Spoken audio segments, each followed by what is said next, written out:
Bienvenidos a esta mesa, en la que les vamos a proponer una conversación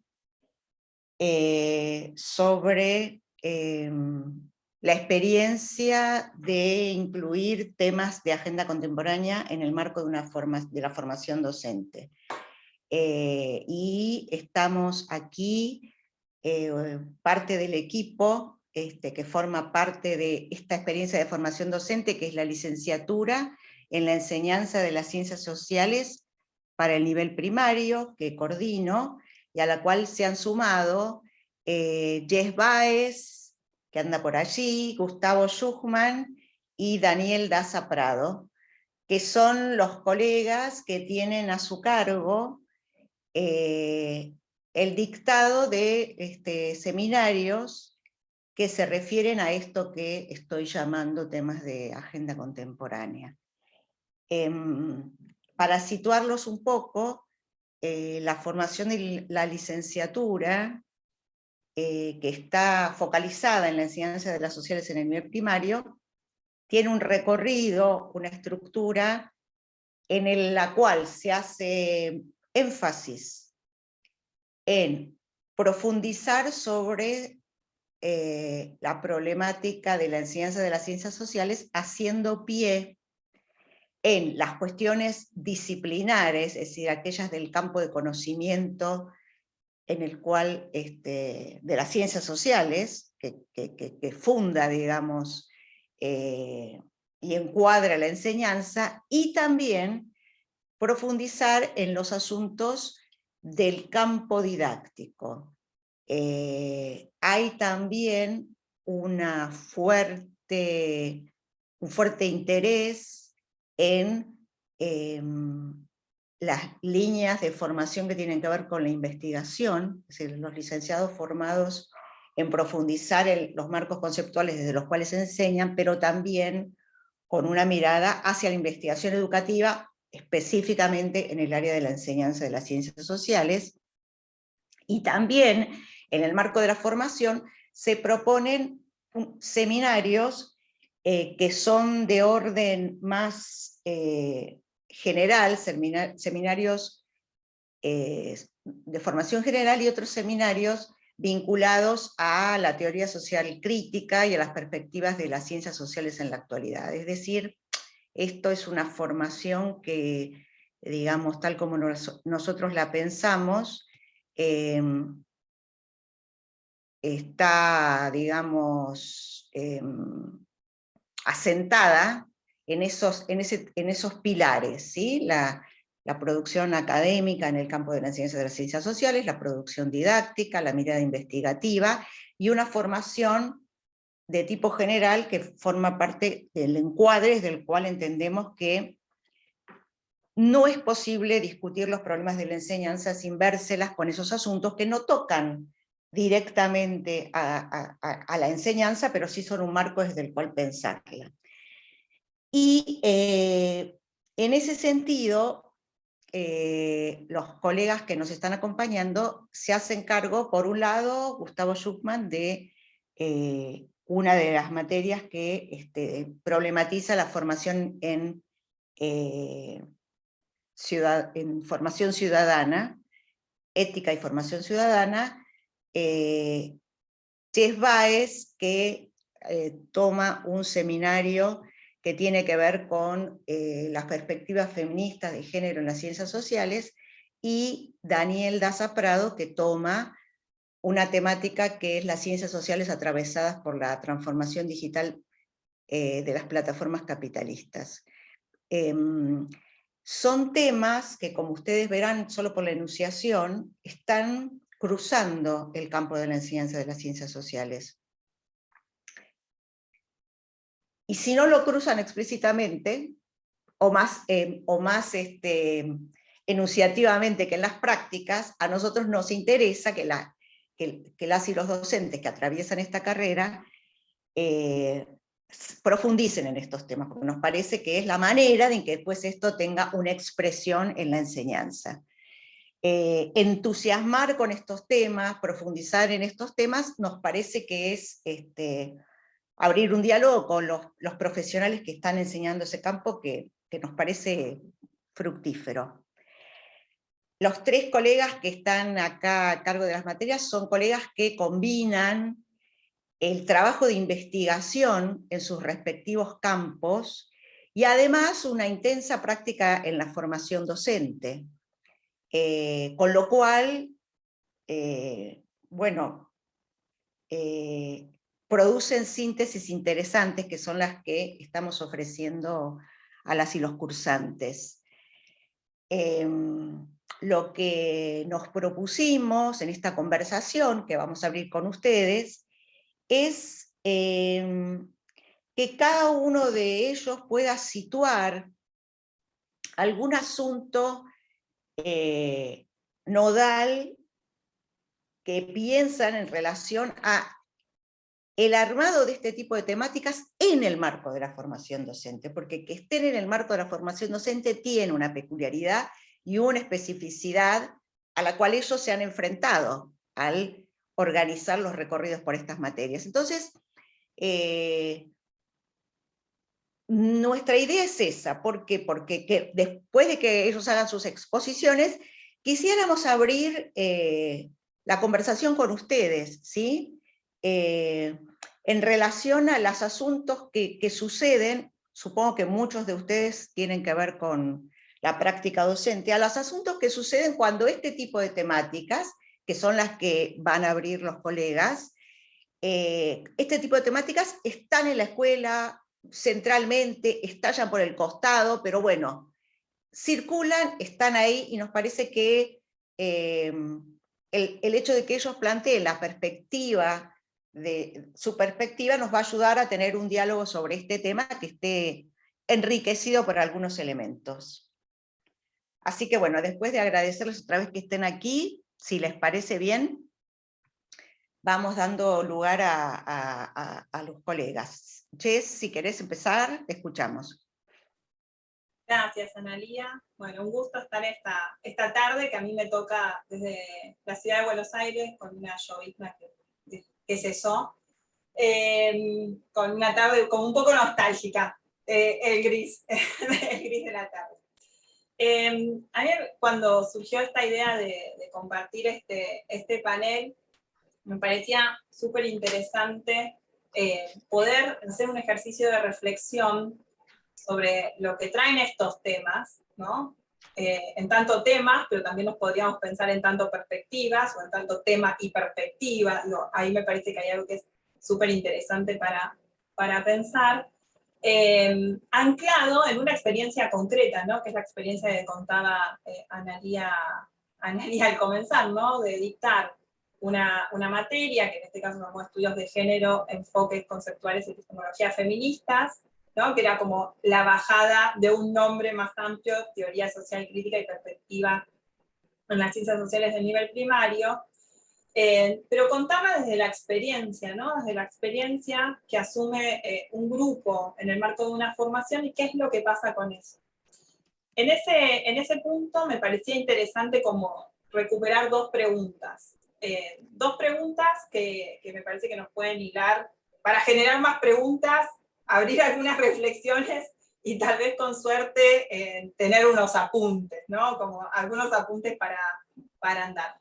Por un lado, ¿por qué estos temas o estas perspectivas están dentro de la agenda contemporánea, ¿no? Y específicamente en mi caso, que vengo trabajando lo que quedó englobado en ese título, Estudios de Género, Enfoques Conceptuales, Epistemologías Feministas? ¿Por qué eso está dentro de la agenda contemporánea? Y de alguna manera el por qué está en esa agenda, preguntarnos, ¿no?, el para qué, ¿no? ¿Para qué una formación con género dentro de este tipo de formaciones, dentro de la formación con docentes? ¿Para qué necesitaríamos esa perspectiva? Y por otra parte, digamos, ¿no?, como contestar o explorar estas dos preguntas. La segunda pregunta que me gustaría compartir con ustedes es, ¿qué implicó apropiarse de esta perspectiva de género en un grupo específico, ¿no? En un grupo que transitó la materia? Entonces, bueno, quería indagar un poquito por esas dos puntas, ¿no? Entrarle a esta conversación por esas dos preguntas. Es interesante cómo los temas vinculados a las sexualidades, los géneros, cómo la dimensión sexuada de la educación se va poniendo cada vez más en evidencia, ¿no? Se hace más presente, y se hace presente cierta necesidad de que hay que incorporarla en los planes de estudio. Esto hace unos años, yo soy muy joven, pero aún con mi juventud, hace unos años era impensable, ¿no? Eran quienes llevamos adelante espacios de formación de género, ocupábamos lugares marginalizados al margen del margen del margen, ¿no? Eran opciones optativas, optativas, de la optativa, de la optativa, y lo que vamos viendo en los últimos años es que cada vez más esas, se va tornando necesario que eso esté dentro de la formación.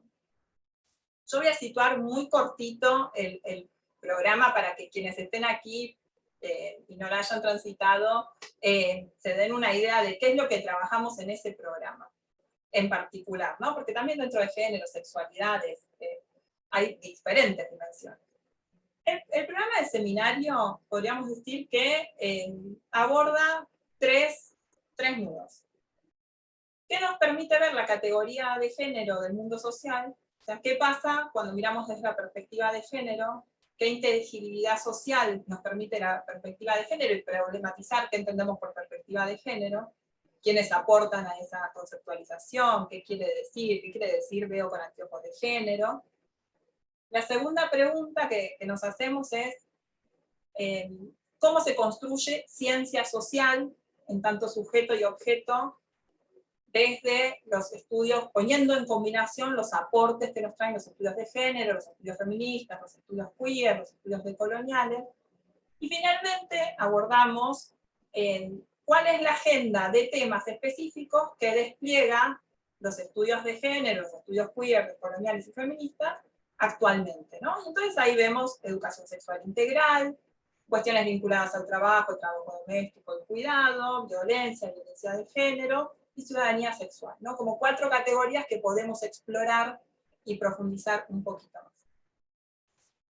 En la medida que repasaba el programa, ¿no? Que hacía el ejercicio de repasar el programa en relación a esta mesa,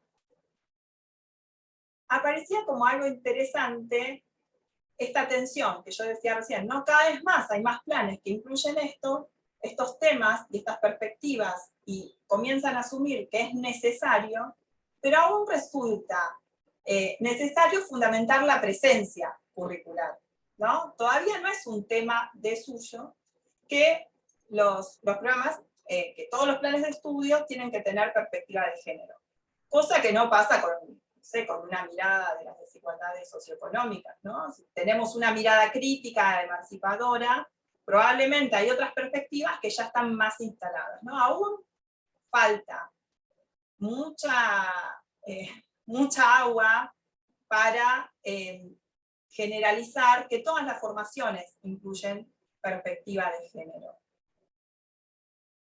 Ahora bien, y ahí me parece que es algo interesante, ¿no? Tenemos una ley, como la Ley de Educación Sexual Integral, que sí menciona la formación docente, ¿no? Me gusta pensar lo que sí ya hay también, ¿no? Que nos fundamenta el por qué es necesario. Tenemos una ley, tenemos la Ley Micaela, que también tiene alcance sobre las universidades. Tenemos el desarrollo de políticas públicas que apoyan y van ampliando de sentidos. Y no solo eso, tenemos además movimientos sociales y pedagógicos que cada vez se hacen más visibles, digo, podríamos pensar en una menos, pero una cantidad de colectivos que tensionan. Y aquí me parece que lo más interesante que se pone en evidencia a la hora de fundamentar, y que aparece allí otra tensión, es que tiene que ver con cómo incluir la perspectiva de género no solo tiene que ver con una revisión epistemológica de los planes de estudio en tanto agregar o sumar. No solo se trata de sumar la perspectiva de género, sino también de la posibilidad de transformar los planes de estudio. Y esto tiene que ver con remover los núcleos disciplinares mismos, ¿no? De conmover la grilla de lo que se organiza, o de lo que el conocimiento moderno nos organizó como recortes, ¿no? Y entonces, tenés que tomar un poquito de agua. Perdón. Les decía que no solo tiene que ver con una revisión epistemológica aditiva, ¿no? Que necesitamos, o sea, las fundamentaciones no solo tienen que ver con la necesidad de sumar espacios específicos, sino también con atravesar estas perspectivas, las formaciones de manera completa. Y esto pone en tensión cierta cuestión incluso del mismo espacio que estoy presentando, ¿no?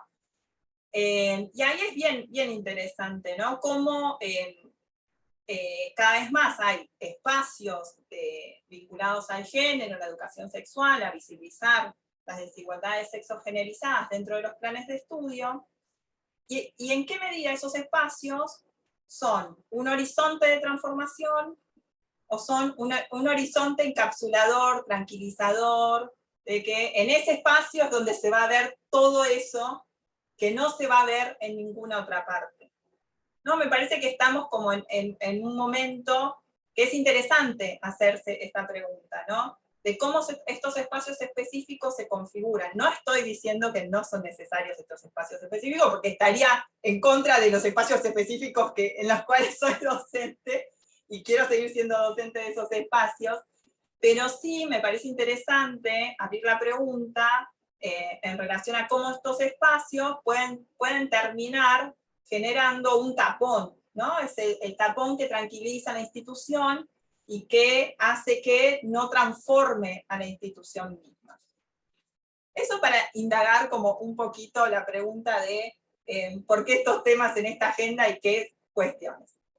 No me quiero pasar mucho de tiempito, así que retomo un poquito el qué implica apropiarse de perspectiva de género mientras una se está formando en la licenciatura. ¿Qué es lo que pasó en la experiencia cotidiana de la cursada? El primer aprendizaje movilizador fue visualizar que lo personal es político, ¿no? Revisaba los foros, los intercambios, ¿no? Y aparecía con bastante frecuencia, ¿no? Que ya no podían cenar de la misma manera, ¿no? Que el hecho de cenar en familia implicaba, después de la serie de aprendizajes que íbamos teniendo, las discusiones y los debates que íbamos teniendo, que por ejemplo se complejizaba, ¿no? Porque comenzaba a problematizarse lo cotidiano, ¿no? Y las desigualdades de género en la vida cotidiana, y entender que esa vida personal tiene una dimensión política que está atravesada por las desigualdades sexogenerizadas.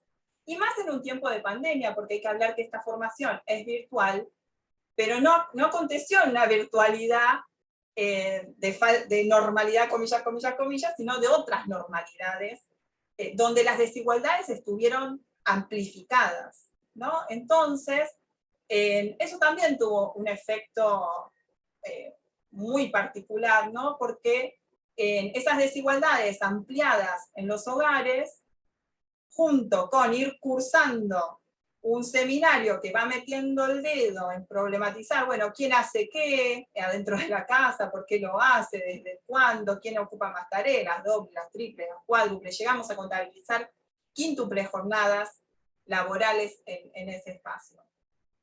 Y ahí hay algo interesante que trabajamos bastante, que es una pedagoga feminista que se llama Bell Hooks, ¿no? Del conocimiento emancipador. ¿Qué pasa con el conocimiento en los espacios de la educación superior cuando pueden transformar o no las prácticas cotidianas, ¿no? Esta autora relata cómo sus estudiantes negras comienzan a usar los rulos durante sus cursos, y yo lo quería traer como esa capacidad que tienen los cursos en cuanto se trabajan estos temas, y que empiezan a aflorar esto, ¿no? Bueno, en la cena me pasó tal cosa, ahora estoy revisando tal otra, ¿no? Y que van dando cuenta de pequeñas transformaciones micropolíticas de la vida cotidiana.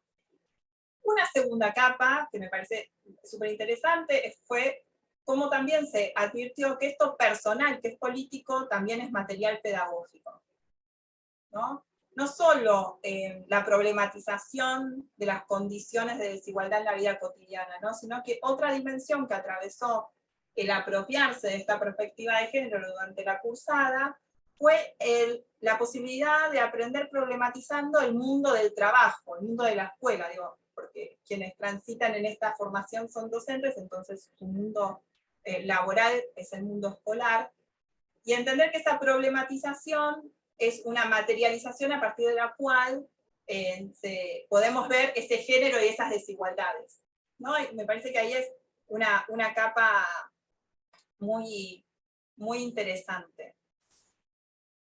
Y en tercer lugar apareció otra cuestión, ¿no? Que es que yo lo suelo llamar como la transformación pedagógica, ¿no? O como la posibilidad de cuestionar las formas en las que enseñan y las formas también en las que aprenden, ¿no? Y entonces aparece una mirada crítica respecto, ay, nunca tuve mujeres en la bibliografía.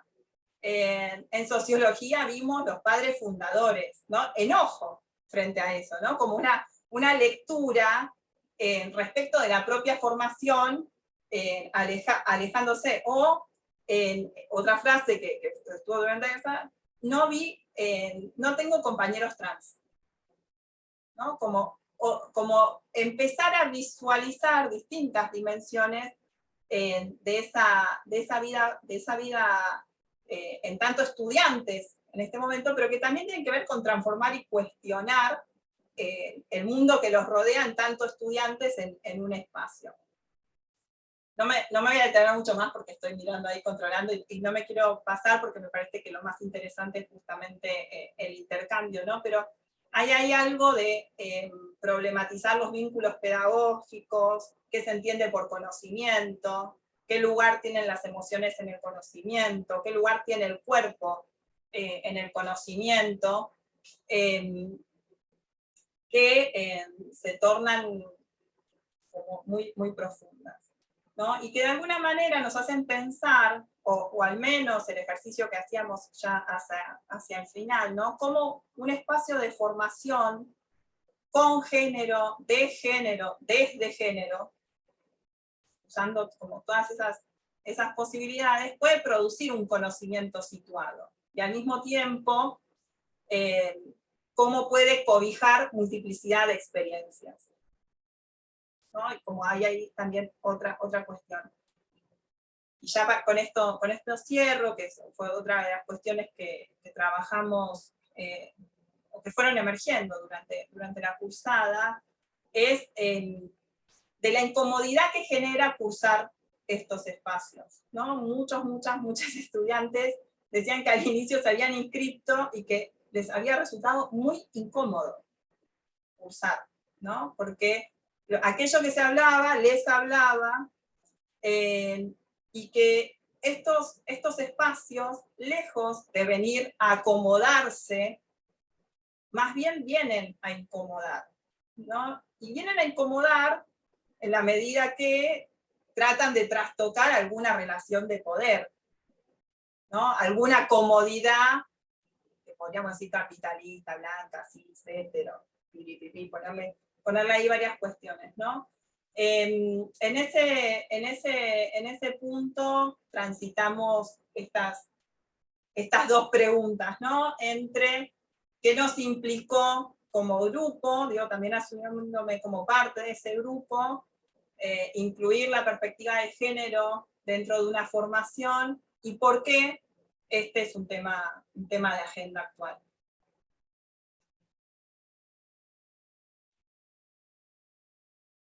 Gracias. Gracias, Jess. Bueno, hay unas cuantas palabras que me parece que usaste que van a resonar en las otras ponencias, por lo menos a mí me hacen pensar varias cosas. Daniel, ¿querés seguir vos? ¿Cómo no? ¿Me escuchan bien? Sí. Bueno, yo voy a hacer un intento, que también lo hemos hecho en la materia con los cursantes, que es esto de probar cosas tecnológicas. Estoy desde el celular y tengo una presentación. Entonces voy a ir por un camino a ver si la presentación me organiza un poquito, voy a hacer un ensayo y error, ¿no? Y si me equivoco, como decíamos en la cursada, no pasa nada, digamos, retomaremos, sabrán comprender y pensaremos de ese error para la próxima. Así que voy a compartir pantalla. Ahí está, ahí están. Me avisan si empiezan a ver mi pantalla. Ahí me dice cargando. A ver, vamos a probar, esto es así. Perfecto, ahí está. ¿Están viendo mi pantalla o no? Todavía no. No, a ver. Vamos a ver, espérenme un cachito. Ya estamos, ya estamos. Esto lo deberíamos haber probado antes, primer aprendizaje. Analía, se me pasó a mí, mala mía. Mala mía, que se supone que coordinaba la primera parte. Conjunto, no te preocupes. Si no, no pasa nada. Puedo tranquilamente sin la pantalla. Si me lo pasás por correo, yo lo puedo compartir. Sí, voy a hacer soy así, voy a hacer así. Está bien, dale. No, vamos a hacer algo que es interesante y acá está. Voy a compartir el link acá en el chat para los que la quieran ver y si vos querés pasarla desde ahí la pasás. Dale. Y si no, no pasa nada. Esperen que acá me dicen que empieza tu prueba gratis hoy y no quiero empezar mi prueba gratis hoy, en este mismo momento. Así que le voy a decir que no. Y acá está, copiar el enlace. Ahí está el enlace copiado, me dice, perfecto. Y ahora lo voy a pasar en el chat para que todos los que quieran ver, vos incluida, puedan acceder y yo arranco para no perder tiempo. Total, Dale. Lo más importante Entonces, son las ideas. Claro. Lo más importante son las ideas. Si vos podés ponerla, buenísimo. Si no, no te preocupes porque es más que nada una organización. Ahí lo compartí. Ahí está. Bueno, es todo eso que está ahí, ese link, hacen clic ahí y van a poder ver la presentación. Así que bueno, arranco. Dale. Primero, agradecimiento por la posibilidad no solo de ahora de compartir estas ideas sobre la cursada y sobre el trabajo que vengo haciendo, sino además sobre la posibilidad de poder llevar adelante la cursada sobre estos temas que me parecen súper interesantes de llevar a una formación agendas de temas de la agenda contemporánea. Yo mientras te escuchaba y la escuchaba a Jess, iba como reafirmando la presentación que había preparado, que básicamente tenía que ver con contarles un poquito también sobre mí, porque muchas veces cuando uno se para como docente es como que a veces se olvida de situarse, y digo, o sea, yo me defino como un amante de la tecnología, un nerd, diríamos, en el barrio, digamos. Soy también un antropólogo interesado en lo digital, es decir, en cómo lo humano transforma, crea, modifica lo digital, qué significa eso en cada situación. También soy un educador, digo desde lo popular, con lo popular. No me animo a definirme como un educador popular, pero vengo de ese palo. Y también soy un curioso de las artes, ¿no? Entonces eso hace como que lo que voy a decir va desde ese lugar. Digo, no hablo de mi formación académica, porque creo que acá en esta cuestión de la agenda contemporánea vinculada con la tecnología digital, importa mucho la formación que se adquiere por afuera de la formación académica, y en el OISTE, que es el Observatorio Interuniversitario Sociedad, Tecnología y Educación, que es donde me desempeño como investigador. La UNIPE, dicho está de paso, está formando parte de ese observatorio junto con la UNSAM y la UNPAS, y nos dedicamos a investigar un poquito esa diferencia entre cómo se les enseña a los estudiantes y cómo ellos se enseñan entre sí, se enseñan a sí mismos por afuera de las instituciones educativas, ¿no? Que tienen lógicas que son, digamos, un tanto diferentes y a las que nosotros estamos como acostumbradas, y en el OISTE lo que hacemos entre las universidades es llevar adelante investigaciones para intentar comprender esas maneras de enseñarse y de aprender en la era de la transformación digital, y cómo las universidades particularmente, pero todo el sistema educativo en general, puede, digamos, ir incorporando estas nuevas modalidades de enseñanza y de aprendizaje.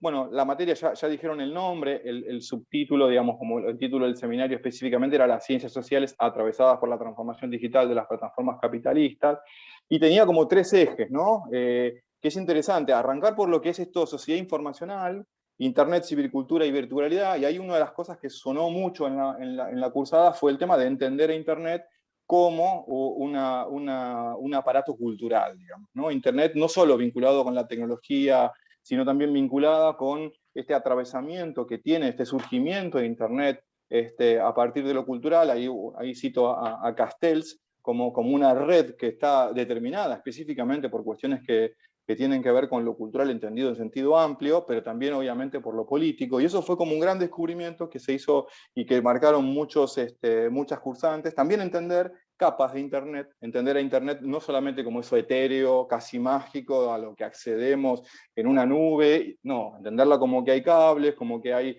proveedores, como que Argentina recibe toda su conexión por un cable que está en las Toninas, submarino, y la centralidad también de las grandes potencias en lo que es la provisión de Internet. Bueno, toda una complejidad cultural que me parece que era interesante marcar. Eso fue lo que más llamó la atención en la cursada específicamente.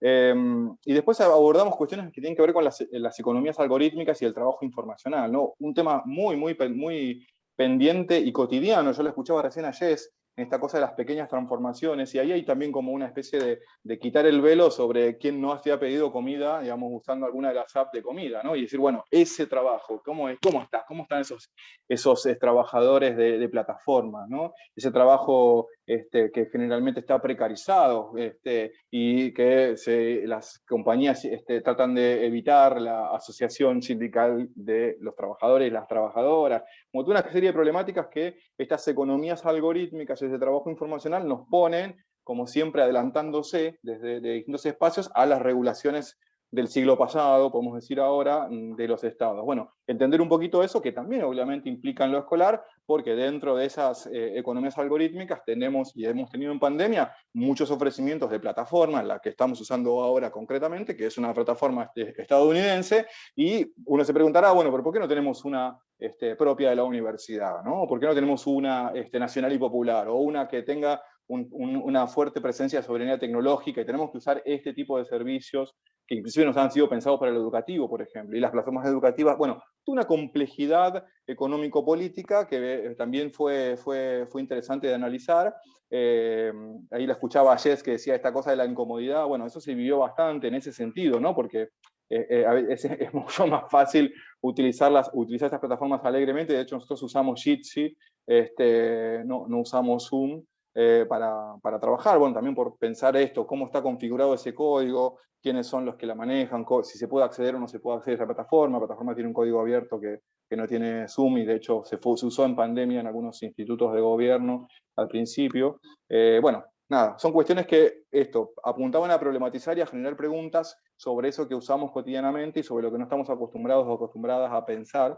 Y en la tercera unidad nos metimos con cultura, comunicación y educación, un poco para fortalecer y para dejar algunas cuestiones más vinculadas con redes sociales, ¿no? Que es como todo el tema que hoy estamos ahí atrás de los estudiantes y nos cuesta un montón entender y siempre llegamos tarde y empezamos a tener, bueno, ¿qué es Twitch? ¿Qué es Discord? ¿No? Esta cosa de cómo puede ser que Messi le haya dado una entrevista a Ibai, quién es Ibai. Bueno, empezar a ver cosas que los pibes y las pibas las tienen muy claras, a nosotros nos cuesta un poco más, que estamos un poquito más grandes, no somos tan joven como Jess, pero bueno, ahí empezamos a ver esa cuestión de la cultura, de la comunicación, de la educación, palabras nuevas que empiezan a aparecer, ¿no? Los memes, los algoritmos, empiezan a aparecer cosas que empezamos a entender que no son tan objetivas como se nos empiezan a plantear, y así fuimos recorriendo sintéticamente la materia.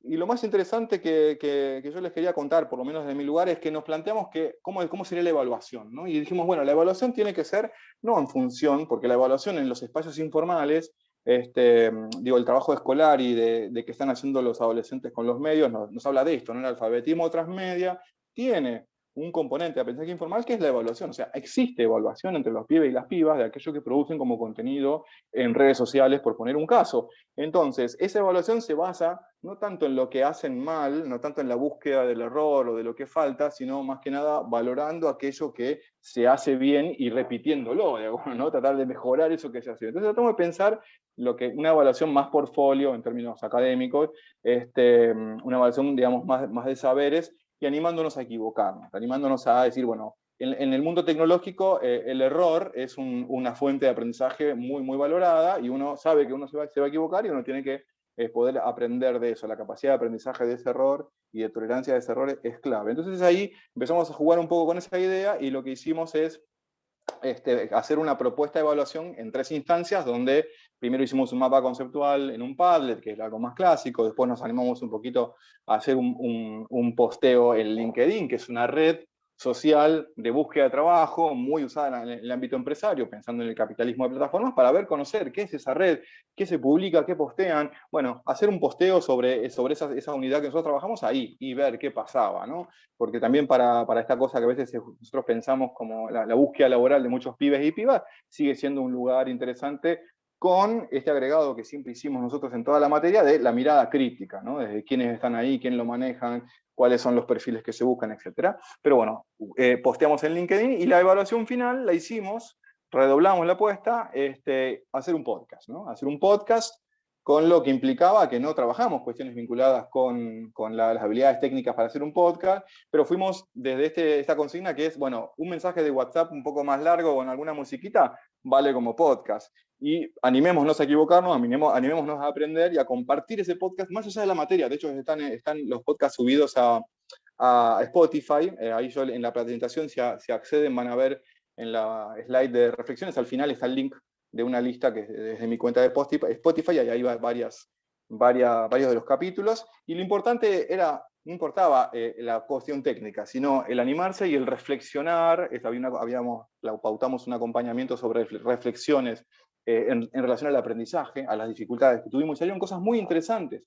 Una que quiero rescatar, ya estoy cerrando, pero una de las que quiero rescatar es esta idea de aprender de les pibes, de las pibas, de mis hijos, de alguien que... Una de las docentes hizo como un rescate de testimonios, ¿no? Y es esta cosa de la educación al revés, y ponernos a pensar, bueno, ¿qué nos pueden enseñar? Porque la dificultad está, a nosotros nos cuesta mucho, somos más lentos, más lentas para poder aprender las habilidades técnicas, pero también podemos enseñarles todo esto que venimos viendo en la materia, que es la mirada crítica, que no tienen les pibes. Es decir, les pibes usan... por ejemplo, bueno, googlean, ¿no? La famosa, bueno, pero hay otros buscadores que no son Google, que está DuckDuckGo, Brave, el Firefox, que tienen otras lógicas, ¿no? Que protegen la privacidad. Y esas cuestiones muchas veces los pibes y las pibas son campeonas en usar redes sociales, TikTok, pero no saben, bueno, cuál es la diferencia entre TikTok, por ejemplo, e Instagram. Bueno, sí, son por ejemplo, dos dueños de potencias mundiales distintas, y hay una complejidad política detrás que es súper interesante para pensar y para empezar a decir, bueno, hay alternativas, ¿no? Podemos dejar de usar Google y usar, por ejemplo, DuckDuckGo, o podemos usar Brave, ¿no? Y Brave nos va a abrir otra cosita que son criptomonedas. Bueno, esta curiosidad que muchas veces el mundo de la transformación digital nos acomoda, nos deja así como quietitos, decir, bueno, usa esto que es lo fácil. Y en esa cuestión, me parece que el verdadero activismo, el verdadero cambio, la transformación de lo digital para hacerlo más democrático, más igualitario, tiene que ver justamente con poder entender que hay que preguntarse, ¿no? ¿Qué es esta plataforma? ¿Qué es un algoritmo? ¿Qué es un buscador? ¿Qué es Internet? ¿Qué es un smartphone? ¿No? ¿Quién lo produce? ¿Quién lo maneja? ¿Con qué intereses? ¿Sí? ¿Hay alguna alternativa a esto? ¿Puedo usar otra cosa? Bueno, esas preguntas son fundamentales a la hora de asumir una mirada crítica sobre esta agenda contemporánea que está llena de palabritas nuevas, que está llena de cosas que nos las dan cerradas, esto lo amigable, no tenés que hacer nada, solamente instalás, pum, y ya está. Pero siempre hay algo que cuando yo no pago por algo, lo estoy pagando con mis datos, y eso realmente me parece que es algo que las docentes tenemos que aprender, porque se nos forma mucho en habilidades, pero me parece que es interesante también poder rescatar esta necesidad de crítica sobre esas habilidades que necesitamos adquirir, básicamente, sobre alternativas, ¿no? Alternativas que tenemos a esas habilidades. Así que, nada, ahí creo que estoy en el tiempo que habíamos pautado. Prefiero que sigamos charlando con las preguntas, así que, nada, simplemente agradecerles el espacio, y muchísimas gracias. Gracias, Daniel. Gustavo, escuchamos. Bueno, buenas tardes. Gracias por invitarme a este momento. Bueno, yo soy el más viejo de los tres, así que tengo menos familiaridad con la agenda contemporánea. Bueno, yo quería plantear algunas cuestiones vinculadas con lo que sería la mirada de formación ética y ciudadana, pero también desde su dimensión filosófica. Sabemos que formación ética y ciudadana no es una disciplina, sino que es un área. En realidad, por más que se dé en un espacio curricular específico, es una articulación de muchos saberes al servicio de comprender ciertos problemas. Y en formación ética y ciudadana claramente interesa lo actual, ¿no? Lo actual en tanto significativo. Significativo para los alumnos y las alumnas, pero también para los docentes, ¿no? Porque muchas veces nos preguntamos qué puede ser significativo para chicos y chicas, pero vale también la pregunta para nosotros como docentes, ¿qué es aquello que nos interesa y queremos transmitir? Y entonces claramente dentro de eso que nos interesa está lo contemporáneo y están las problemáticas que surgen en los medios de comunicación, las controversias y demás. A mí me parece que es muy interesante en formación ética y ciudadana no renunciar a ese tipo de temáticas y de plantearlas dentro de lo que sería lo controversial, ¿no? O sea, la posibilidad de discutir, la posibilidad de plantear los problemas y los debates que se dan en la sociedad. Sabemos que las controversias no las inventamos los docentes, las docentes, sino que están ahí, están en la agenda, y en todo caso nosotros decidimos llevarlas al aula. Y si decidimos eso es porque queremos que también se reponga ese debate en el aula, ¿no? Entonces, desde ese lugar de querer reponer el debate, la posición docente debería ser la de tratar de lograr que chicos y chicas piensen por ellos mismos y no que piensen como nosotros, ¿no? Entonces, esa es la intencionalidad. Por eso llevo la controversia, por eso llevo algo que efectivamente sobre lo cual no hay una sola posición. Entonces, si no hay una sola posición, es interesante mostrar las distintas posiciones o abrir el juego a que chicos y chicas descubran cuáles son o puedan expresar las que ellos y ellas puedan llegar a plantear. Ahora, el hecho de plantear lo actual o de traer al aula alguna cuestión que está, por ejemplo, vigente en los medios de comunicación, en las redes sociales, no quiere decir que nos quedamos solo con el presente, ¿no? Uno de los objetivos de formación ética y ciudadana, pero en general de las ciencias sociales, es la de desnaturalizar. Para desnaturalizar hay que historizar, ¿no? Yo escuchaba a Jess que decía, en otros tiempos era impensable el lugar que hoy tiene la perspectiva de género en la formación docente o en la formación de chicos y chicas en el nivel primario, secundario. Bueno, esa afirmación de que era impensable es muy interesante de llevarla al aula, es decir, que aquello que estamos viendo no era así en otros tiempos. ¿Y por qué hoy es así y antes no era así? Entonces, la historización nos permite desnaturalizar. Y desnaturalizar nos muestra que lo que hoy estamos viviendo podría no haber sido como hoy es, ¿no? Podría no haber pasado lo que está pasando. Y desde ese lugar también podemos pensar que lo que hoy está pasando puede cambiar, ¿no? Y eso va a depender también de qué hagamos con lo que está pasando. Como uno podría decir que cuando uno desnaturaliza, libera, ¿no? La desnaturalización es siempre liberadora, nos libera de las ataduras de lo incuestionable. Y en general, cuando algo se ve como natural o como ya determinado, entonces no tiene sentido el cuestionamiento. Ahora, cuando lo vemos como construcción cultural, cuando vemos que algo es el producto de un proceso y que en ese proceso, por ejemplo, volviendo al tema género, los derechos de la mujer y la diversidad sexual y todo lo que se ha logrado, bueno, es muy importante reponer cómo se ha llegado a esto, ¿no? Las luchas, las demandas, digamos, la lucha por el reconocimiento. Entonces me parece a mí interesante la desnaturalización. Entonces lo actual no es para tratarlo solo como actual, como que está pasando ahora, sino que por algo estamos donde estamos, ya sea para bien o para mal, ¿no? Pero acá hay como una tensión, digamos, porque a veces los docentes nos entusiasmamos con una noticia, algo que nos parece que puede interesar y lo llevamos al aula. A mí me interesa decir siempre que no se trata de la pesca del día, en el sentido de algo que sí está repercutiendo y entonces lo llevo, sino que en realidad aquello que está sucediendo se inserta dentro de algo que nos estábamos preguntando. Entonces, por eso tiene sentido llevarlo, por eso tiene sentido plantear algo que hoy aparece como primicia. Pero no se trata de que estemos todo el tiempo, digamos, a merced de lo que plantean las redes o lo que plantean los medios, sino que la escuela ofrece otra cosa, ¿no? Ofrece una reflexión que tal vez no encontramos en otro lugar, y ofrece esa reposición de procesos que tal vez no la vamos a encontrar en otros lugares. Por eso no deberíamos caer en la trampa de estar ligados permanentemente a lo presente en el sentido del día a día. Y además, desde una dimensión más filosófica, la filosofía se pregunta por lo que está pasando, pero fundamentalmente por aquello que sigue pasando. Es decir, hay como una pregunta por lo perdurable, ¿no? Aquello que no deja de pasar porque sigue insistiendo.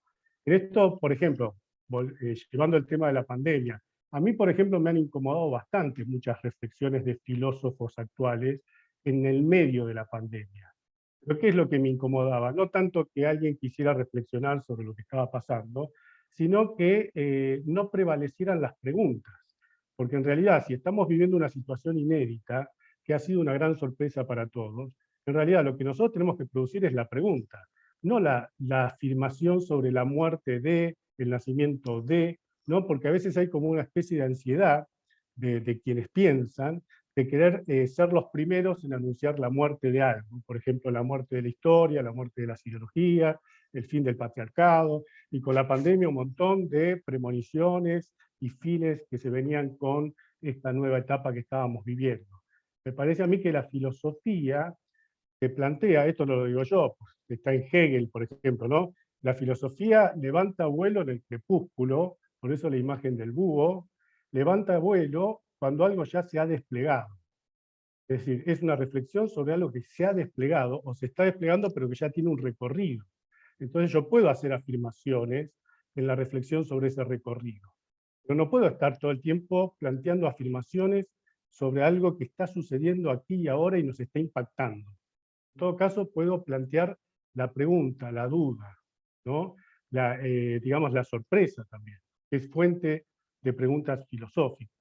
Y eso también me parece interesante llevarlo a las aulas, es decir, no la afirmación, no la certeza, sino también la pregunta. Bueno, ¿por qué estamos viviendo esto que estamos viviendo y qué tipo de mundo nos estamos dando? Es una pregunta interesante para la filosofía y también para pensar con otros y otras. Entonces, yo quisiera rescatar eso, porque además hay una característica de la filosofía que es la de plantear ciertas preguntas, pero por ejemplo acudir a filósofos de otras épocas.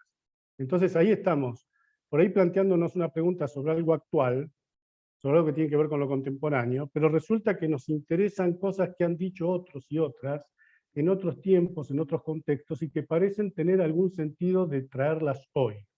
Entonces quiere decir que jugamos con lo actual, pero también con lo que ya pasó, con lo que ya se reflexionó, y entramos en diálogo con lo que han pensado otros en otros momentos. Tal vez porque encontramos algunas líneas comunes y podemos establecer ese diálogo.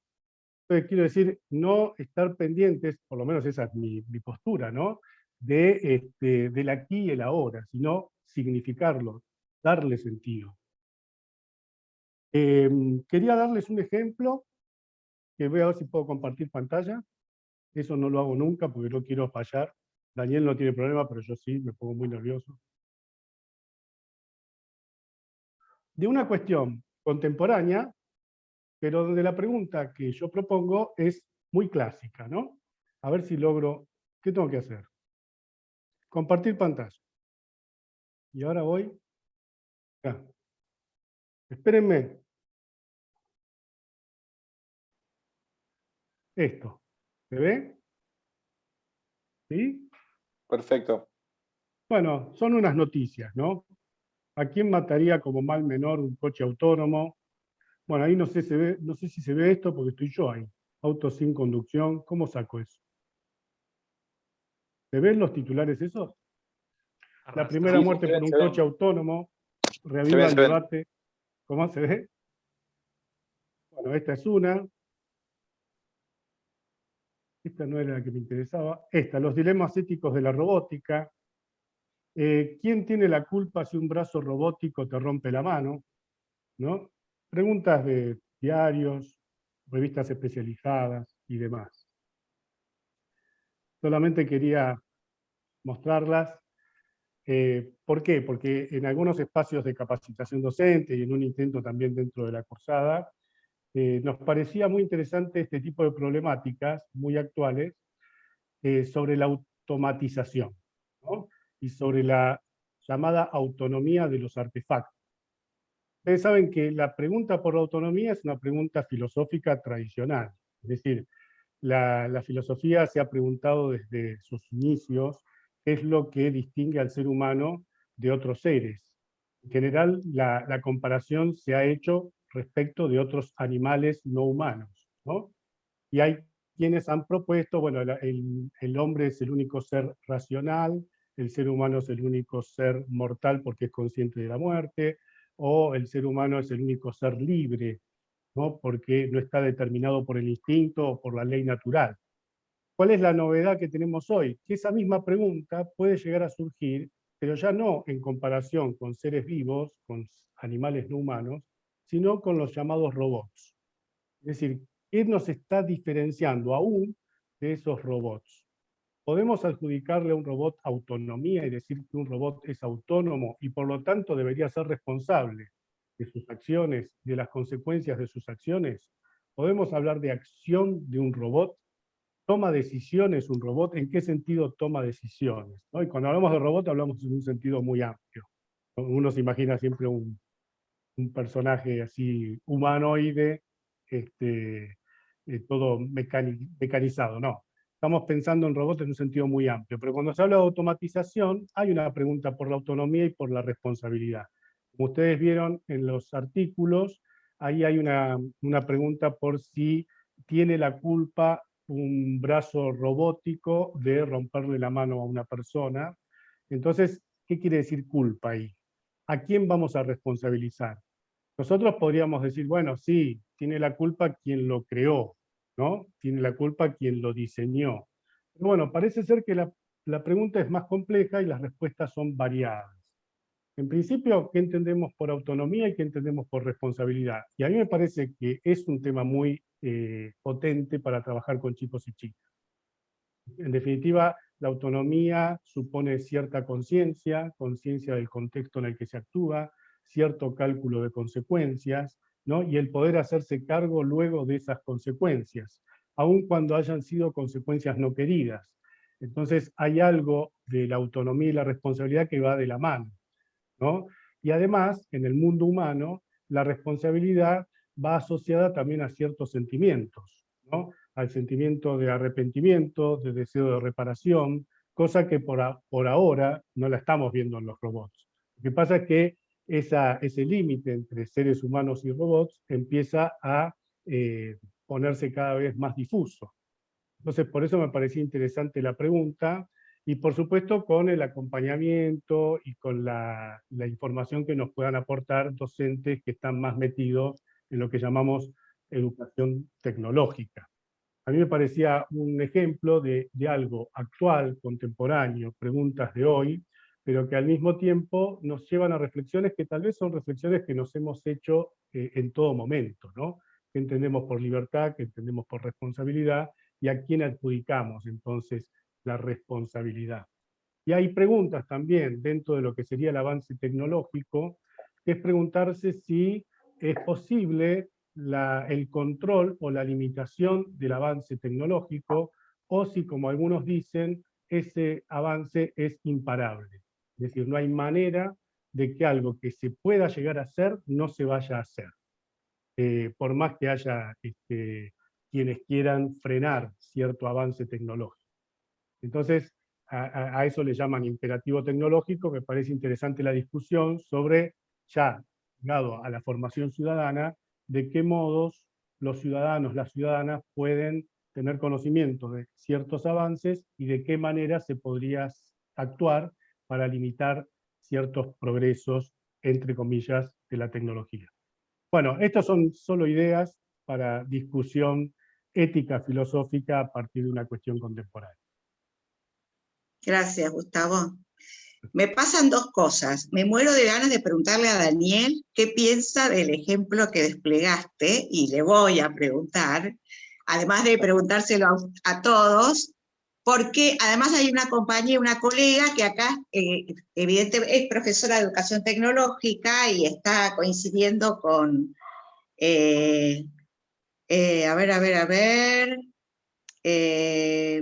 acá dice, la educación tecnológica tiene como objeto de estudio la relación entre las sociedades y las tecnologías.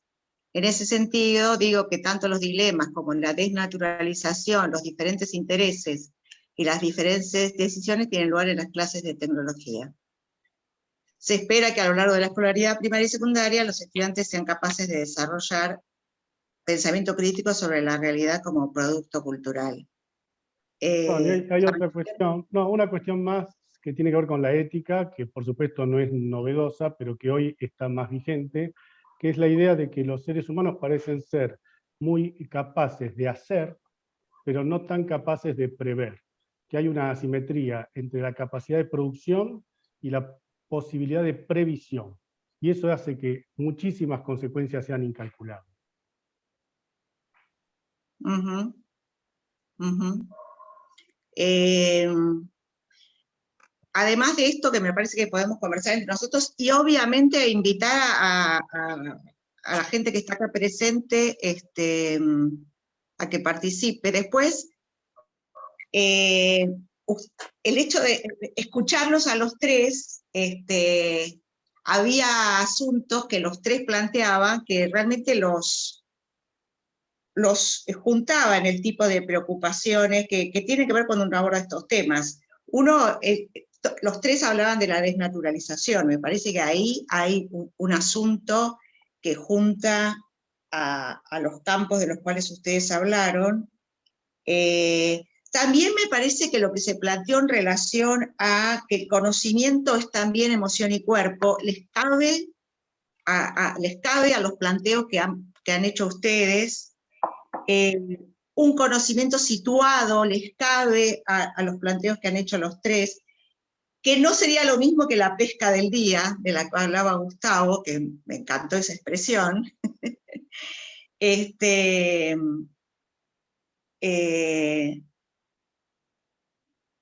hay otro asunto que no sé si por ahí quieren lo desplegamos y si no, no, que es otra expresión que la usó Jess, que ella hablaba de, a ver, en palabras que suele usar el campo educativo, los asuntos que son transversales y los asuntos que merecen un lugar específico en las disciplinas. Me parece que todos los que estamos aquí escuchamos hablar de esto, nos vimos enfrentados muchas veces al asunto de campos de conocimiento cuya discusión es si tienen un lugar particular o son transversales. Y Jesús usó una palabra, algo así como sacar el tapón, sacar el tapón para ver cuáles son estas posibles maneras de permear estos temas en los distintos campos disciplinares. Y yo me pregunto, les pregunto, nos pregunto a todos, ¿qué nos imaginamos cuando hablamos de esta transversalidad? Yesa, por ahí, ¿qué nos imaginamos? ¿Qué pasa en los campos disciplinares en los que nosotros trabajamos? Para no entrar en lo que yo voy a llamar muy esquemáticamente pegoteos absurdos, digamos, ¿no? Porque en esta cuestión de tratar de la transversalidad a veces puede producirnos una especie de mareo. Entonces, yo invito a Gustavo, a Daniel, a Jess a intercambiar en relación a esto, pero por supuesto también a ustedes, a los que estoy viendo, más o menos porque estoy desde el teléfono. Pero por favor súmense.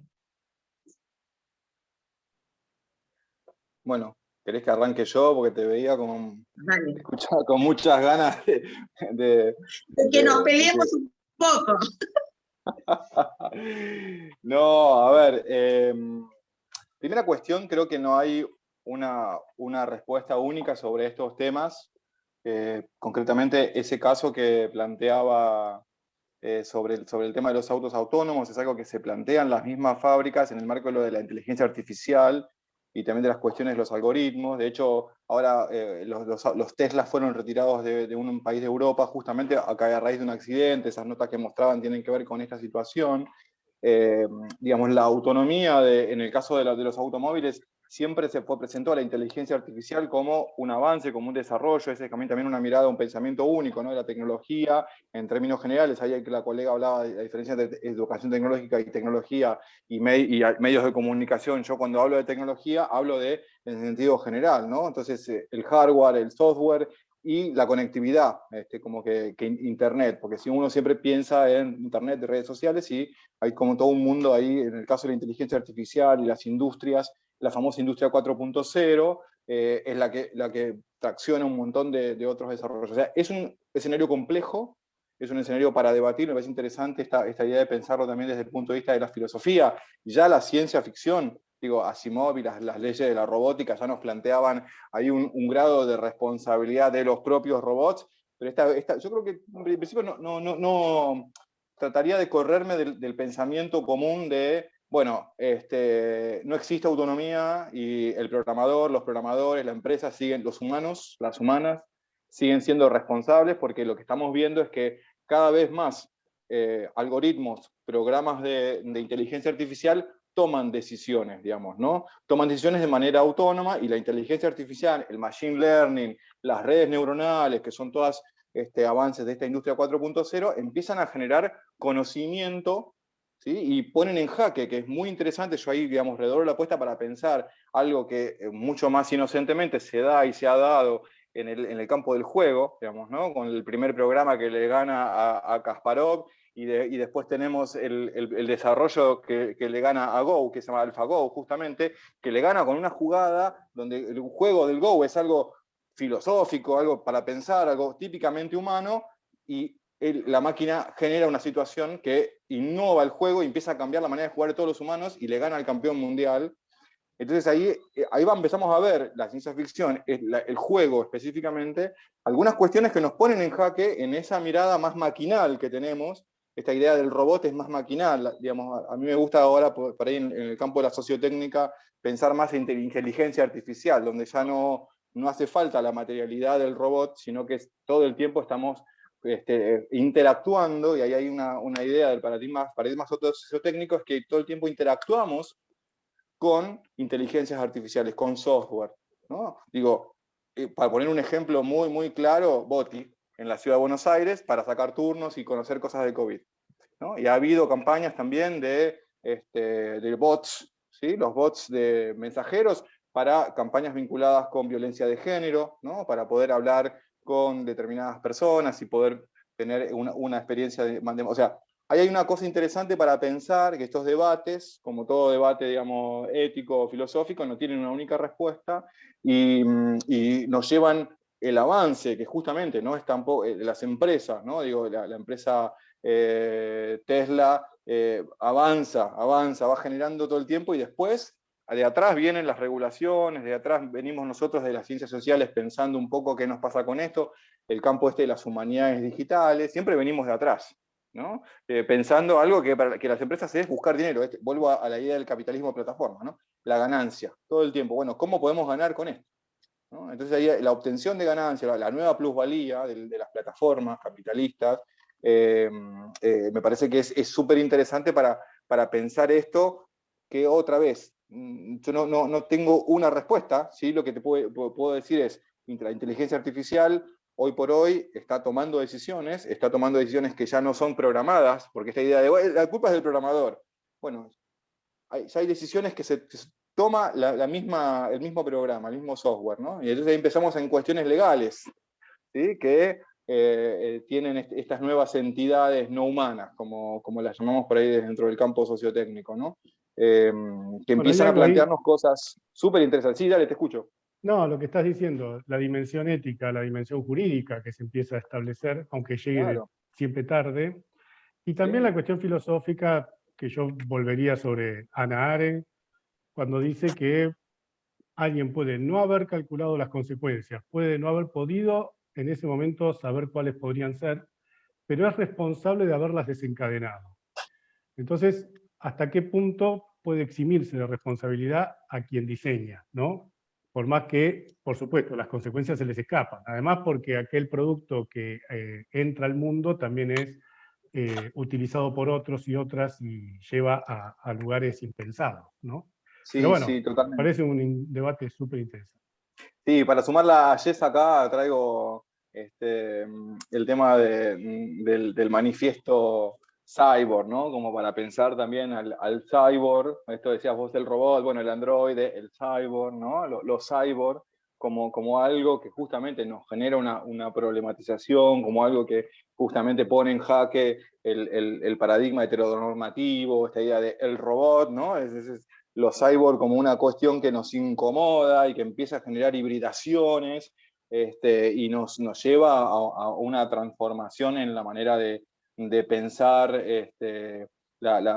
toda la cuestión social, digamos, ¿no? Y cultural. Me parece que es súper interesante también para pensar desde ese lugar, ¿no?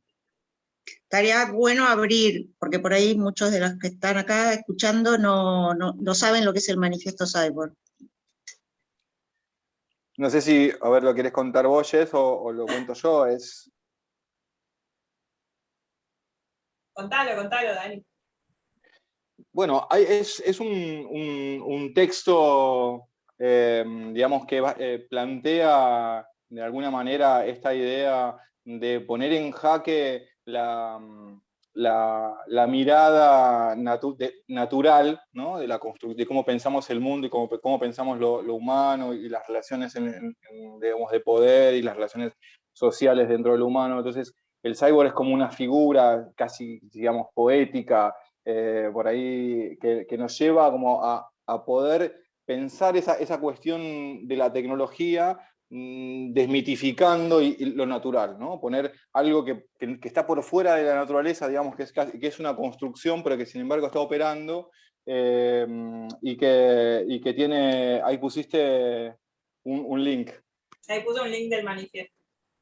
Claro, bueno, y que nos lleva como a un lugar de preguntarnos, ¿no? Digamos, ¿qué somos? Si realmente es esa naturaleza la que nos está condicionando o si en realidad somos una construcción y somos un poco cyborg, ¿no? Y que esta cuestión de la tecnología también nos lleva a ese nuevo escenario, que no es un escenario como esta cosa, rompe ese mito de retorno a lo natural, ¿no? Como que esa idea de que eso es intocable, incuestionable, y el cyborg viene como una monstruosidad, como una gran pregunta, a romper esa figura y la instala, digamos, en un campo medio ficticio, medio real, pero que nos genera una pregunta, y ahí lo poderoso. Es un manifiesto críptico en el sentido de cómo se lee, casi, a mí me parece como muy deleuziano, ¿no? Muy de Derrida, muy de Guattari, muy de esa gente, pero me parece que bueno, que activa. Yo recomiendo mucho que lo lean. Es difícil de explicar en una palabra, pero me parece que pasa por ese lado. No sé si querés agregar algo ahí.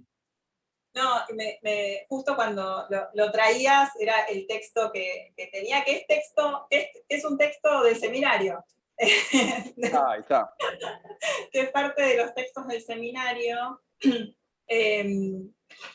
Digo, como en el tren de recomendación, y dado que ahí decían, hay un documental de Donna Haraway que se llama Cuentos para la Supervivencia Terrenal, que de alguna manera retoma ese manifiesto. Digo, no lo quiero volver como una clase esto, pero es bien interesante, porque ella dice seguir con el problema, ¿no? Tenemos que seguir con el problema de qué es humano y qué no es humano, qué es tecnología, qué no es tecnología. Bueno, tiene ahí toda una problematización bien interesante, pero me parece que justo este debate también da pie como ejercicio para pensar lo específico de lo transversal. Digo, la conversación que acabamos de tener tiene un grado de especificidad, y de una historia que hace que, bueno, diga, ay, les comparto el manifiesto, les cuento una palabra de Donna Haraway, le pongo un docu, vayan a mirar el documental porque la ven a ella, les va a gustar, que habla de una especificidad y de un trabajo acumulado, que que es propio de pensar un espacio curricular específico, ¿no? Entonces ahí es bien interesante pensar dónde es necesario lo específico y a qué estamos llamando transversal. Y esto, tal vez con ejemplos de educación sexual integral, es como muy notorio, ¿no? Una vez que en las escuelas, y en las escuelas secundarias en particular, una vez que se sobrepasa el paradigma de pensar que la educación sexual es solo lo biológico, y aparece la noción de derecho, a veces un efecto que tensa es que entonces en todas las materias se va a hablar de derechos, entonces es transversal. Entonces la profe de matemática habla de derechos, la profe, ¿no? Cada profe habla de unidad de derechos. Entonces ahí la pregunta es, ¿eso sería que sea transversal? Y me gustó esto que traía Analia de pegoteado, ¿no? Finalmente, ¿cuál es la especificidad? ¿Qué es lo transversal y qué es lo específico de lo transversal que hay que transversalizar? Y ahí me parece que al menos en las perspectivas críticas, y entre las que están la perspectiva de género, pero hay muchas otras perspectivas que hacen crítico, que buscan esa cuestión de criticidad, es dar cuenta de los núcleos no críticos que tienen las disciplinas, o los campos de saber, o las áreas, ¿no? Entonces tal vez ahí tiene que ver la transversalización. Pero perder los espacios específicos en pos de que la transversalización siempre es mejor, también es perder algo que decía Gustavo, que es la historia que tenemos respecto de cómo se van produciendo determinados saberes. Hay que conocer los estudios de género. Los estudios de género es un campo específico con personas que trabajaron y abonaron ese campo, y conocer esa historia nos monta en una historia, ¿no? Nos da una genealogía para dialogar. Entonces se requieren espacios específicos, ¿no? Pues no vamos a esperar que de estudios de género se hablen en un espacio que no sean de estudios de género. Me parece que ahí hay algo entre lo transversal, lo específico, y lo específico de lo transversal para pensar.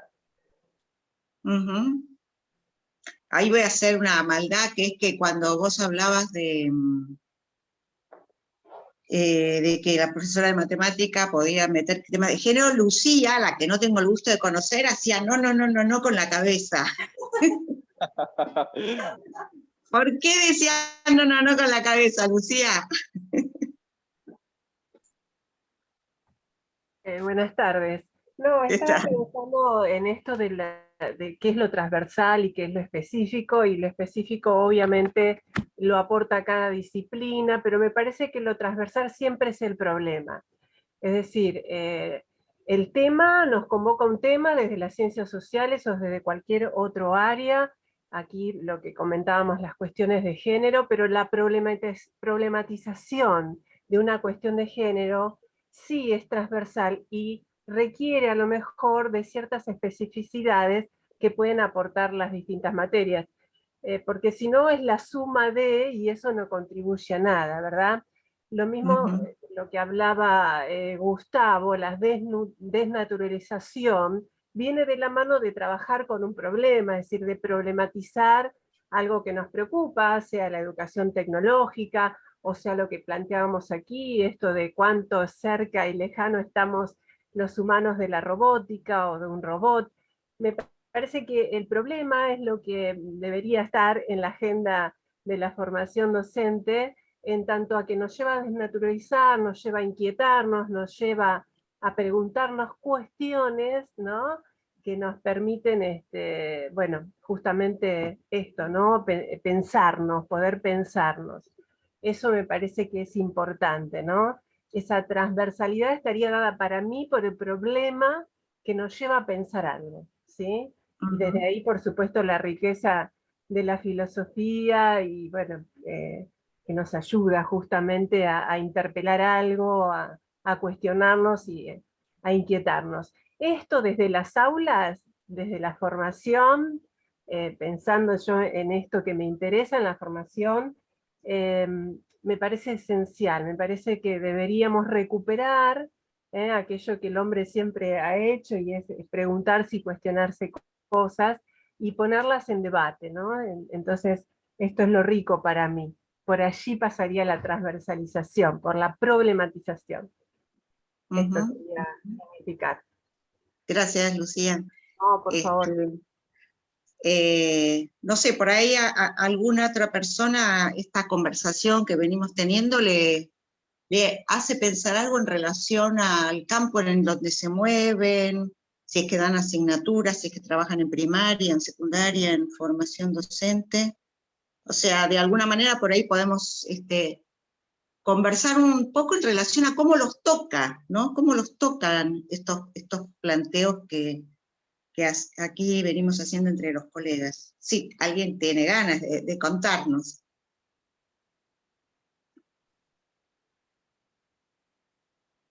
Perdón, yo pensaba que esto que dice Lucía de la problematización y la pregunta, es también lo que nos sucede a nosotros como docentes, que al hacernos determinada pregunta, nos abrimos también a nuevos saberes, ¿no? O sea, tenemos interés en saber. Incluso tocando de oído muchos temas, los que trabajamos en formación ética y ciudadana, que es tan compleja la articulación entre distintas teorías, saberes. Bueno, tenemos que estar abiertos a escuchar, a pedir que otros también nos informen. Un poco la escena que se dio con Daniel, que sabe muchísimo de estos temas, es lo que me parece interesante, ¿no? Que uno está planteando un problema, por ahí no lo conoce tanto, pero le interesa y puede plantear algunas preguntas, y hay otro dentro de la sala de profesores, por ejemplo, que puede enriquecer lo que alguien está queriendo hacer, ¿no? Y eso es muy interesante, o sea, la posibilidad, no sé, de transversalizar y también de articular. Que si alguien de educación tecnológica está trabajando un tema, que yo también pueda, desde formación ética, plantear preguntas sobre cuestiones que se están viendo en educación tecnológica.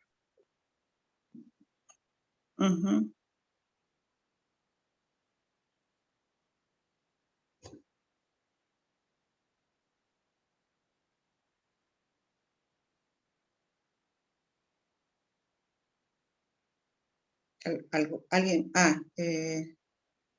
Gachi dice, entiendo igual, Gustavo. ¿Tenés ese micrófono, Gachi, para contarnos un poquitito más en voz alta? Porque venís interviniendo, creo que en tu calidad de docente de educación tecnológica. ¿Querés comentarnos algo? Hola, ¿qué tal? Buenas tardes. Es un placer estar con ustedes, escucharlos a todos ustedes. Y la verdad es que no suelo escribir demasiado en el chat, pero me fui apasionando a lo largo del conversatorio. Y cuando me di cuenta ya estaba ahí dándole a las teclas. Sí, la verdad es que yo pienso que de acuerdo con Lucía, que me parece que la transversalidad tiene que pasar por la problematización. Me parece que es siempre así, y aún cuando esto no haya sido dicho. Me parece que en el ejercicio, en la práctica, esto sucede de esa manera. Aunque no forme parte de lo escrito pedagógicamente, esto sucede de esa manera. La problemática se hace transversal en la institución, en el aula, en el grupo, en donde suceda. También pienso, decía, entiendo igual que Gustavo, que un contenido cualquiera que se esté dando en cualquiera de las materias o áreas curriculares, puede ser pensado con otro, en forma conjunta, con otro docente, con otro espacio. Sería maravilloso que estén dadas las condiciones para el encuentro, ¿no?, de ese trabajo, que sabemos que siempre es el problema, pero no es imposible, porque de hecho aún en estas condiciones muchos podemos haber hecho encuentros y programación conjunta con otros docentes. Es notoria la diferencia que hay en los aprendizajes de los chicos, las chicas, cuando este trabajo conjunto entre docentes sucede. Es muy evidente la diferencia cuando está pensada la enseñanza en forma conjunta, cuando está analizada la práctica en forma conjunta, y cuando está también analizado y evaluado en forma conjunta los aprendizajes de las chicas.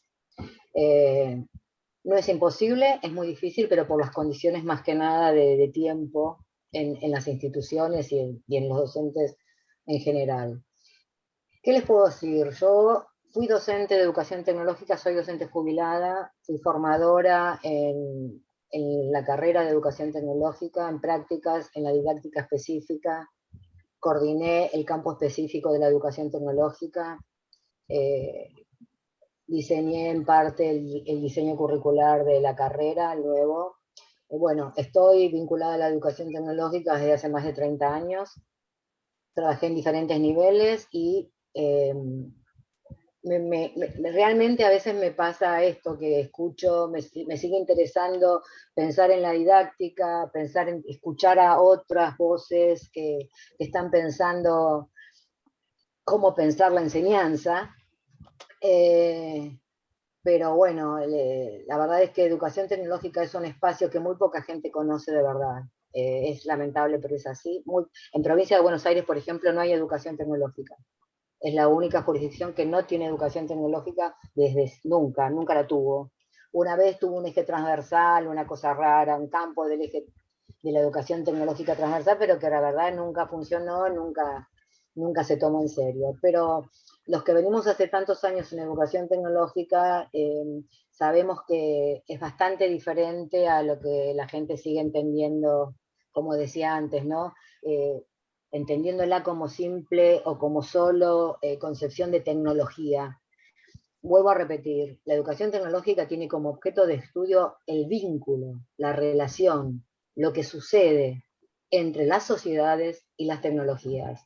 Y ese objeto de estudio es interesantísimo y ahí es donde ocurre todo, por supuesto que con todas las estrategias de enseñanza y actividades de aprendizaje que forman parte de la didáctica, pero educación tecnológica además tiene estrategias propias y actividades propias también, ¿no? Que a través de, bueno, de esas actividades es como que después llega un momento donde hay que reflexionar sobre todo lo sucedido y ahí es donde ocurre eso que decía antes, el dilema, lo ético, donde se desnaturaliza, donde se ven que siempre hay intereses y que siempre hay objetivos, a veces no claros, que siempre hay efectos colaterales, que siempre hay efectos no deseados. Bueno, todo esto hay que desnaturalizarlo, hay que llevarlo al campo hay que llevarlo a la reflexión.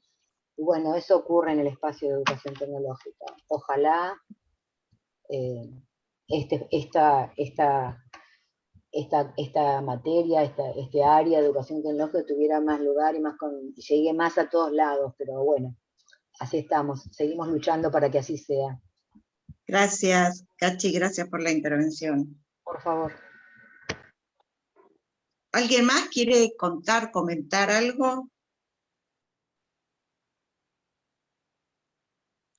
Yo te puedo sumar una anécdota medio chistosa, medio... Por favor. No, mirá, vos sabés que yo trabajé, ahora no estoy más, pero estaba en la escuela secundaria de la UNSAM. Y en esto que me hizo acordar Gustavo de lo de la sala de profes, qué sé yo, que una vuelta entró un profe contento porque sus alumnos estaban discutiendo sobre el Estado, ¿no? Entonces, qué bueno, una discusión sobre el Estado, ¿no? Qué bárbaro, están interesados, ¿eh? Y salta otra colega y le dice, no, pero es sobre el estado de Facebook. Están peleándose por el estado de Facebook. Entonces,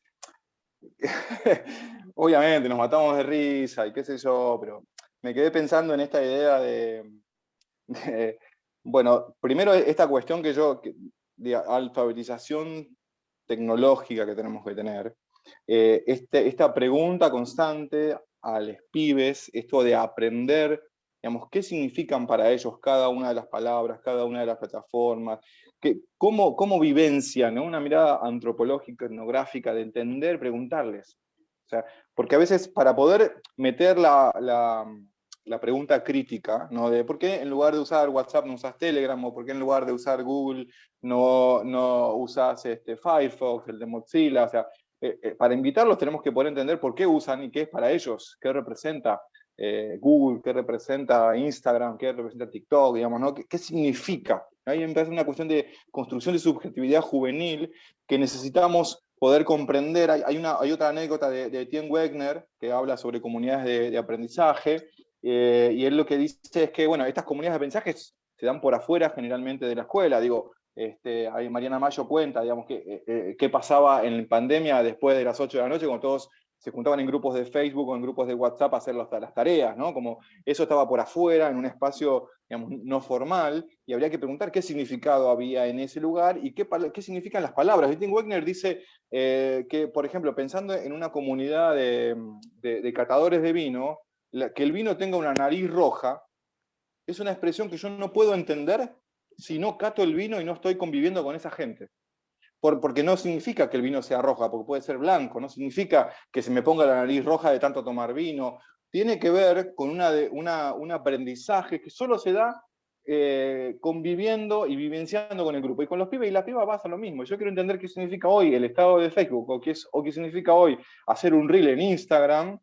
Necesito preguntarle al pibe, necesito meterme, necesito ver, digamos, para poder entender desde ese lugar. Si no, sigo siempre tratando de imponer algo, el pibe la piba con su rebeldía, que por suerte no perdieron, van a seguir haciéndola de ellos, ¿no? Y van a cumplir con lo que yo les pida, van a probar y van a construir otro mundo, otra subjetividad que va a estar, desde mi punto de vista, muy atada a lo que estas grandes empresas quieren que ellos y ellas hagan, ¿no? Y se nos pierde el elemento crítico que queremos compartir. Nada, era eso como reflexión. Que no es...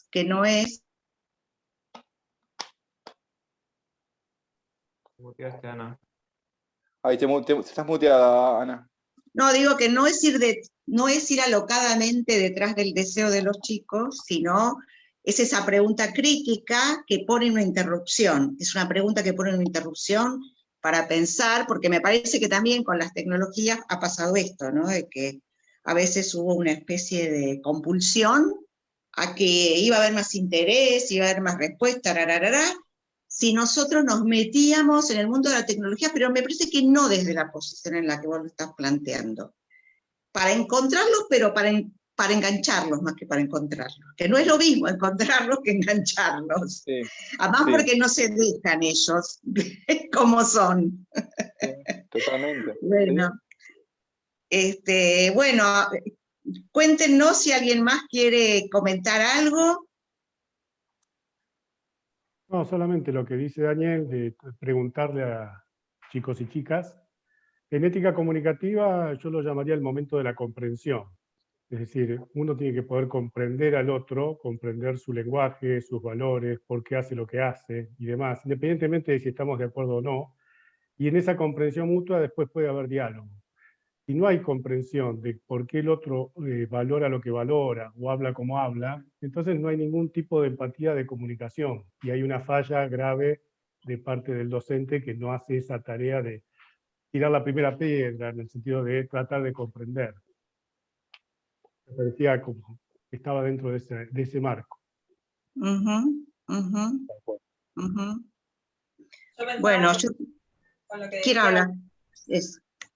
Con lo que decía Gustavo y con lo que decía Daniel, ¿no? Esto de habilitar una escucha, pero una escucha activa, ¿no? En relación a lo que va pasando, y que Gustavo también lo señalaba cuando hablaba al principio, también de reconocernos como docentes con deseos y con ganas de encarar y qué no queremos encarar, ¿no? Como un punto de partida también de pensar desde un posicionamiento genuino, ¿no? De tratar de construir un posicionamiento que tal vez hay cosas que no queremos encarar, ¿no? Entonces, o nos cuesta o nos es difícil encarar, y que sí queremos encarar como docentes frente a algunos temas, como puede ser la sexualidad, la tecnología, cuestiones controversiales. Y en eso no solo poder pensarlo individualmente, ¿no? También poder pensarlo colectivamente, con otros docentes, ¿no? Que no necesariamente lo tengo que encarar yo. Tal vez en esto de la enseñanza conjunta que teníamos charlando acá en esta conversación, ¿no? También como esa posibilidad de escuchar a esos estudiantes y de escucharnos no es un acto individual, ¿no? Adentro de una institución es un acto colectivo, ¿no? Y deberíamos poder construir preguntas, respuestas y deseos colectivamente.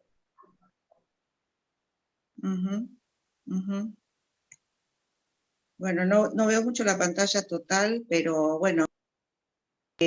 Nada, quiero agradecerles a todos los que han estado acá participando de la conversación. Nos alegra mucho que hayan asistido a este espacio.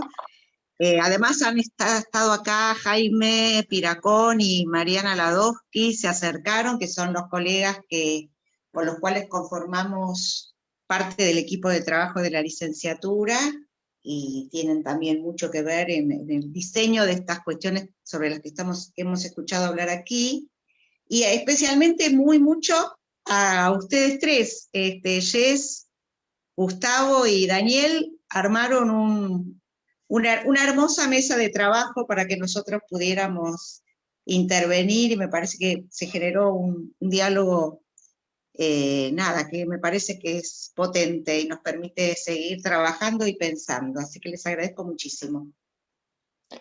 Muchas gracias a vos, Ana. Gracias. Bueno, Gracias, Jess, gracias, Gustavo, gracias a gracias. todos. Bueno, nos vemos en la próxima oportunidad. Gracias. Dale. Bueno, Gustazo, saludos gracias a todos los que estuvieron, gracias.